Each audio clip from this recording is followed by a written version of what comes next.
రాయ్‌నెట్‌కి స్వాగతం. ఈరోజొచ్చేసి LIC premium payments మన దానిలో ఎలా చేసుకోవాలి అనే దాని గురించి డిస్కస్ చేద్దాము. అలాగే ఎల్‌పీజీ బుకింగ్స్ కూడా ఎలా చేసుకోవాలి ఏంటి అనేది మీకు నేను చెప్పడం జరుగుతుంది. ఎల్ఐసీ ప్రీమియమ్స్ ఆల్రెడీ ఎవరైతే ఎల్ఐసీ ప్రీమియం తీసుకొని వాళ్ళకి 3 మంత్స్‌కొకసారి, 6 మంత్స్‌కోసారి ఇట్లా పే చేసుకుంటూ ఉంటారు గదా! అట్లాంటి ఎల్ఐసీ ప్రీమియమ్స్ అనేవి వాళ్ళు ఎక్కడికో వెళ్లి ఎత్తుక్కొని ఏజెంట్‌కి కట్టాల్సిన అవసరం లేదు. ఇక్కడి నుంచే మనం అంటే మన ద్వారా రాయ్‌నెట్ సీఎస్‌వి ద్వారానే వాళ్ళు ఎల్ఐసీ ప్రీమియం పేమెంట్స్ అనేది చేసుకోవచ్చు.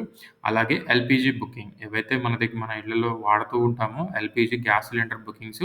ఆ ఎల్‌పీజీ గ్యాస్ సిలిండర్ బుకింగ్ గూడా మన దానిలో నుంచే రాయ్‌నెట్‌లో నుంచే ఆ ఎల్‌పీజీ బుకింగ్స్ కూడా చేసుకోవచ్చు. ఓకే. ఇప్పుడు ఫస్ట్ ఆఫ్ ఆల్ బెనిఫిట్స్ ఏంటి అంటే మన దగ్గరలో ఏవైతే సరౌండింగ్స్‌లో మన కస్టమర్స్ ఉంటారో ప్రతి ఒక్కళ్ళకి కూడా మనం ఈ సర్వీస్ అనేది అందుబాటులోకి తీసుకురావచ్చు.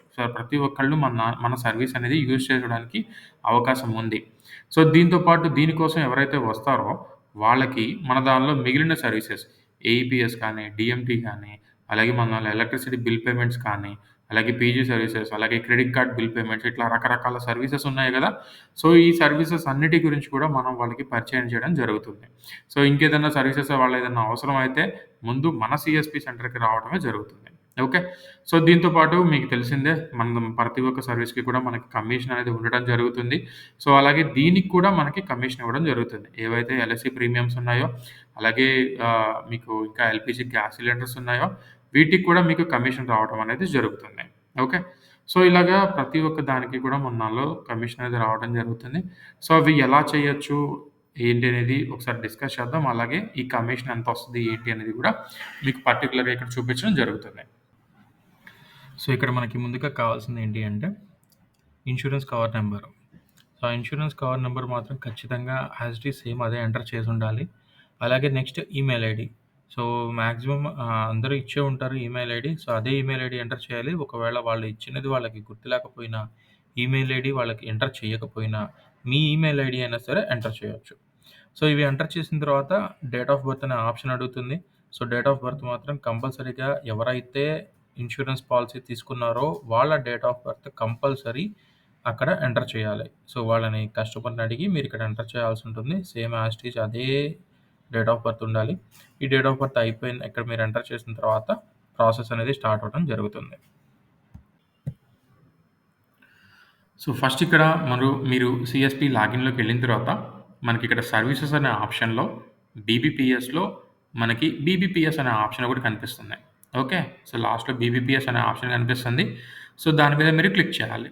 దాని మీద క్లిక్ చేసిన తర్వాత మనం ఇక్కడ కేటగిరీలో ఇన్స్యూరెన్స్ ప్రీమియం అనే ఆప్షన్ గనక మీరు సెలెక్ట్ చేసుకున్నారనుకోండి. ఇక్కడ ఆపరేటర్ దగ్గర ఎల్ఐసీ కనిపిస్తుంది. Life insurance corporation of India. దాని మీద మనం క్లిక్ చేయగానే ఇక్కడ కన్జ్యూమర్ నంబర్ అడుగుతుంది. ఇక్కడ మనం కన్జ్యూమర్ నంబర్ అనేది ఎంటర్ చేయాలిక్కడ. అలాగే వాళ్ళ ఈమెయిల్ ఐడీ. ఏదైతే మనకి ఈమెయిల్ ఐడీ ఉంటుందో, ఆ email ID same email ID మీరు ఎంటర్ చేయాల్సిన అవసరం లేదు. ఓకే. ఏదైతే మనం ఇక్కడ ఈమెయిల్ ఐడీ ఎంటర్ చేస్తామో, ఆ ఈమెయిల్ ఐడీని మాత్రమే మనం ఇక్కడ ఎంటర్ చేయాల్సిన అవసరం లేదు. మీరు పర్టిక్యులర్‌గా కస్టమర్ ఏదైతే యూజ్ చేస్తున్నాడో ఆ ఈమెయిల్ ఐడీ మీరు ఎంటర్ చేస్తే సరిపోతుంది. అలాగే డేట్ ఆఫ్ బర్త్ ఎవరి పేరు మీద అయితే ప్రీమియం తీసుకుంటున్నారో వాళ్ళ డేట్ ఆఫ్ బర్త్ ఇక్కడ ఖచ్చితంగా మనం ఎంటర్ చేయాలి. ఓకే. ఇక్కడ ఫస్ట్ కన్జ్యూమర్ నంబర్ అనేది మనం ఇక్కడ ఎంటర్ చేద్దాం.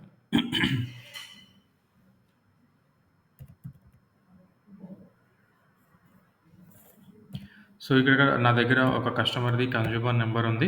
అది నేను ఇక్కడ ఎంటర్ చేస్తున్నాను. ఎంటర్ చేసిన తర్వాత ఇక్కడ ఈమెయిల్ ఐడీ.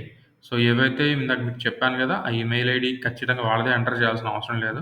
అలాగే వాళ్ళ డేట్ ఆఫ్ బర్త్ మాత్రం కంపల్సరీ ఎంటర్ చేయాలి. ఓకే. వాళ్ళ డేట్ ఆఫ్ బర్త్ మీరు కంపల్సరీ ఇక్కడ మీరు ఎంటర్ చేసిన తర్వాత ప్రొసీడ్ అనే ఆప్షన్ క్లిక్ చేస్తే క్లియర్‌గా ఇక్కడ కస్టమర్ నేమ్‌తో సహా చూపిచ్చిద్ది. మనం కస్టమర్‌తో కన్ఫర్మ్ చేసేసుకోవచ్చు. మీరు ఇదేనా? ఈ పేరు మీదనేనా మీరు ఇన్స్యూరెన్స్ తీసుకుంది అనేది. అలాగే పేమెంట్ అమౌంట్ కూడా ఇక్కడ చూపించడం జరుగుతుంది. ఎంత పే చేయాలి ఏంటి అనేది.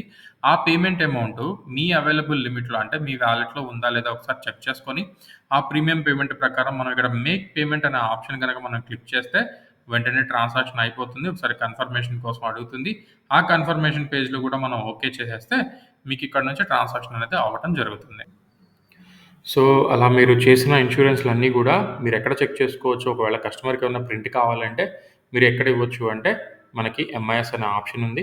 ఈ ఎంఐఎస్‌లో మనకి ట్రాన్సాక్షన్ అనే దానిలో ఈ ట్రాన్సాక్షన్ రిపోర్ట్‌లో మనం వెళ్లి చెక్ చేసుకోవాలి.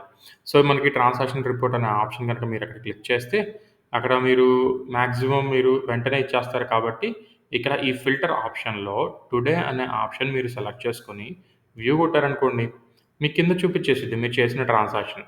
ఈ ట్రాన్సాక్షన్ ఐడీ మీద మీరు క్లిక్ చేసేసి ప్రింట్ ఇచ్చేస్తే సరిపోతుంది. ఓకే. సో, ఒకవేళ అంతకు ముందు చేసినవేవన్నా ప్రింట్ ఇవ్వాలి అనుకుంటే, సో, ఫస్ట్ మనం ఇక్కడ ఫిల్టర్ చేంజ్ చేసుకోవాలి.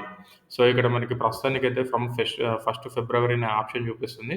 సో, ఈ మంత్ చేసిన ట్రాన్సాక్షన్స్‌కి మీరు చెక్ చేసుకోవాలి అంటే, ఈ ఫిల్టర్ ఆప్షన్ అనే ఆప్షన్ సెలెక్ట్ చేసుకొని, సో, మీరు ఈ ట్రాన్సాక్షన్ పేజ్‌లో 7 డేస్ వరకు మీరు తీసుకోవచ్చు కాబట్టి, సో, నేను ఫర్ ఎగ్జాంపుల్ నేను 21 నుంచి ఇప్పటి వరకు తీసుకోవాలనుకుంటున్నా. సో, ఇలా మీకు చూపిచ్చిద్ది. ఇలా ఏదైతే మీకు ట్రాన్సాక్షన్స్ జరిగినాయో, సో, అప్పటి నుంచి ఇప్పటి వరకు మీరు ఒక 7 డేస్ వరకు మీరు ట్రాన్సాక్షన్స్ ఓపెన్ చేసి ఇక్కడ మీరు ఫర్ ఎగ్జాంపుల్ ఇదిగోండి ఇక్కడ మనీ ట్రాన్స్‌ఫర్ వీటని ఉంది. ఇది సేమ్ ఇదే ప్లేస్‌లో మీకు మీరు పే చేసిన ఇన్స్యూరెన్స్ అమౌంట్ ఏదైతే ఉందో అది ఇక్కడ చూపించడం జరుగుతుంది.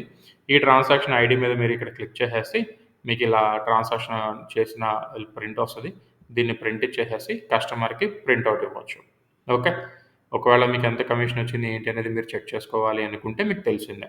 సో, మనం ఇక్కడ ఎంఐఎస్‌లో ట్రాన్సాక్షన్‌లో లెడ్జర్ రిపోర్ట్ అనే ఆప్షన్ గనక మీరు ఓపెన్ చేసి అందులో మాక్సిమం 30 డేస్ వరకు మీరు ట్రాన్సాక్షన్ డీటెయిల్స్ అన్నీ కూడా చెక్ చేసుకోవచ్చు.